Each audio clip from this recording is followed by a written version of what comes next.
Hi hello അസ്സാം വലൈക്കും വറഹമത്തുള്ള. ശരീരത്തിൻ്റെ സ്റ്റാമിന നിലനിർത്തുന്നത് പോലെ തന്നെ പ്രധാനമാണ് മനസ്സിൻ്റെ സ്റ്റാമിന കൂട്ടുന്നതും.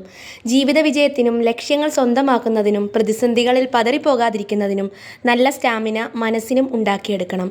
മനസ്സ് പെട്ടെന്ന് തളർന്നു പോകുന്നവർക്ക് പോലും ശരിയായ പരിശീലനത്തിലൂടെ മനസ്സിൻ്റെ സ്റ്റാമിന ഉയരത്തിലെത്തിക്കാം. അതിനുള്ള ചില വഴികളിതാ. സ്വപ്നം മനസ്സിൽ കാണാം. നിങ്ങളുടെ ലക്ഷ്യം എപ്പോഴും മനസ്സിൽ വിഷ്വലൈസ് ചെയ്യുക. സ്വപ്നങ്ങൾ എത്തിപ്പിടിക്കുന്ന ആ ദിവസം സങ്കല്പത്തിൽ കാണുന്നത് മനസ്സിന് എനർജി പകരും. ഏത് ഗോളിലേക്ക് എത്താനും വഴിയിൽ വലിയ പ്രതിസന്ധികളും തിരിച്ചടികളും ഉണ്ടാകാം. അപ്പോൾ അവയെക്കുറിച്ച് മാത്രം ചിന്തിച്ചിരിക്കാതെ അവസാന റിസൾട്ടിന് വേണ്ടി പരിശ്രമിക്കുക. പരീക്ഷയിൽ ഉന്നത വിജയം നേടുന്നതോ ഇഷ്ട കരിയർ സ്വന്തമാക്കുന്നതോ സ്വന്തം ബിസിനസ് വിജയിപ്പിക്കുന്നതോ സ്വപ്നം കാണുന്ന ലക്ഷ്യം എന്തുമാകട്ടെ ആ വിജയം നേടി പുഞ്ചിരിയോടെയും അഭിമാനത്തോടെയും നിൽക്കുന്ന നിങ്ങളെ ഒരു ചിത്രമായി മനസ്സിൽ സങ്കല്പിക്കുക. നിങ്ങളുടെ ഷോർട്ട് ടൈം ഗോൾസും ലോങ് ടൈം ഗോൾസും ഡയറിയിൽ എഴുതി വെക്കുന്നതും നന്നായിരിക്കും. വെല്ലുവിളികളെയും തടസ്സങ്ങളെയും ആനക്കാര്യമായി കണ്ട് പതറാതെ അവയെ എങ്ങനെ അതിജീവിക്കാമെന്ന് ബുദ്ധിപൂർവ്വം ചിന്തിച്ച് കാര്യങ്ങൾ നീക്കുക. അതിന് മറ്റുള്ളവരുടെ സഹായം തേടാൻ മടിക്കരുത്. നിങ്ങൾ എത്ര വലിയ കാര്യം ചെയ്താലും മറ്റുള്ളവർ മോട്ടിവേഷനും അഭിനന്ദനവും തരണമെന്നില്ല. സ്വയം മോട്ടിവേഷൻ പകരുക, സ്വയം അഭിനന്ദിക്കുക. വിജയത്തിലേക്ക് ചെറിയൊരു ചുവട് വെച്ചാലും കണ്ണാടിയുടെ മുന്നിൽ ചെന്ന് വെൽഡൺ എന്ന് സ്വയം അഭിനന്ദിച്ചു നോക്കൂ. മുന്നിൽ മല പോലെ ഒരു വലിയ ജോലി ചെയ്യാനുണ്ടെങ്കിലും എങ്ങനെ തീർക്കുമെന്നോർത്ത് നിരാശപ്പെടാതെ ജോലിയെ പലതായി വിഭജിച്ച് ഓരോന്നായി തീർക്കുക. ഏറ്റവും പ്രധാനപ്പെട്ടതും ഏറ്റവും വിഷമം പിടിച്ചതും വേണം ആദ്യം ചെയ്തു തീർക്കാൻ. അവ ചെയ്തു തീർക്കാൻ കൃത്യമായ സമയക്രമം പാലിക്കാനും ശ്രമിക്കണം. ഇതിനായി ചെയ്തു തീർക്കേണ്ട കാര്യങ്ങളെക്കുറിച്ചുള്ള വർക്ക് ഷെഡ്യൂൾ ചെയ്യുക.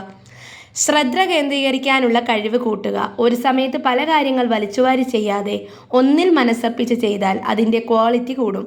വർക്കൗട്ടിലൂടെ മസിൽ ബലവത്താകുന്നത് പോലെ നിങ്ങളുടെ മനസ്സിൻ്റെ കഴിവും കൂട്ടാം. പരിശീലനത്തിനായി ചെലവിടുന്ന സമയം പതുക്കെ കൂട്ടിക്കൊണ്ടുവരിക. ശ്രദ്ധ മാറ്റുന്ന കാര്യങ്ങളെ ഒഴിവാക്കുക.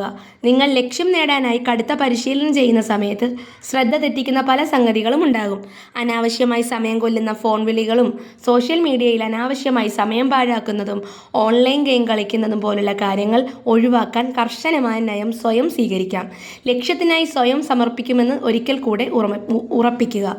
എനർജി ഡ്രിങ്കുകളെയോ ബ്രെയിൻ സ്റ്റിമുലൻറ്റുകളെയോ പതിവായി ആശ്രയിക്കുന്നത് നല്ലതല്ല. ബ്രെയിനിലെ ബൂസ്റ്റ് ചെയ്യുന്ന ഇത്തരം ഡ്രിങ്കുകൾ സ്ഥിരം ഉപയോഗിക്കുന്നതും നല്ലതല്ല. കുറച്ച് സമയത്തേക്ക് ഇവ തരുന്ന എനർജി നിൽക്കൂ. മാത്രമല്ല ശീലമാക്കാനും സാധ്യതയുണ്ട്.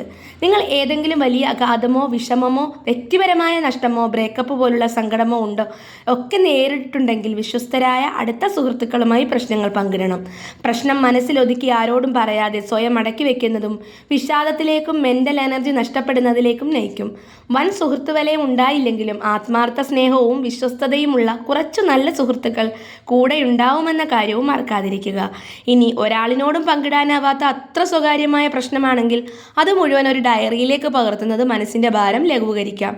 പ്രൊഫഷണൽ സഹായം ആവശ്യമുണ്ടെങ്കിൽ തേടാനും മറക്കരുത്. ഇടയ്ക്ക് ബ്രേക്ക് എടുക്കാനും മറക്കരുത്. എത്ര വലിയ ലക്ഷ്യമാണ് മുന്നിലുള്ളതെങ്കിലും ഇടയ്ക്ക് സ്വയം ഒരു ഇടവേളയെടുത്ത് മനസ്സിന് റിലാക്സേഷൻ കൊടുക്കുക. കടുത്ത ജോലിഭാരമുള്ള ദിവസം കുറേ ജോലി ചെയ്ത് മടുക്കുമ്പോൾ 5 മിനിറ്റ് നേരം ഇഷ്ടമുള്ള പാട്ട് കേൾക്കുന്നത് മനസ്സിനെ തണുപ്പിക്കും. അല്ലെങ്കിൽ വാഷ്റൂമിൽ പോയി തണുത്ത വെള്ളത്തിൽ മുഖം നന്നായി കഴുകാം. കണ്ണുകളടച്ച് എല്ലാം മറന്നൊന്ന് 5 മിനിറ്റ് സമയം മെഡിറ്റേറ്റ് ചെയ്യാം. മാസങ്ങൾ നീണ്ട കടുത്ത ജോലികൾക്ക് ശേഷം മനസ്സിന് ഇഷ്ടപ്പെട്ട സ്ഥലത്തേക്ക് 2 ദിവസം യാത്ര പോകാം. ഇങ്ങനെ ഇഷ്ടപ്പെട്ട രീതിയിൽ വിശ്രമിക്കാനും സ്വയം തയ്യാറാകണം. ജീവിതം സദാ നേരവും ഒരു ഓട്ടപ്പാച്ചിലായി കാണരുത്. നിങ്ങൾ സന്തോഷത്തോടെ ആ ലക്ഷ്യത്തിൽ എത്തുന്നതാണ് കാര്യം. Thank you.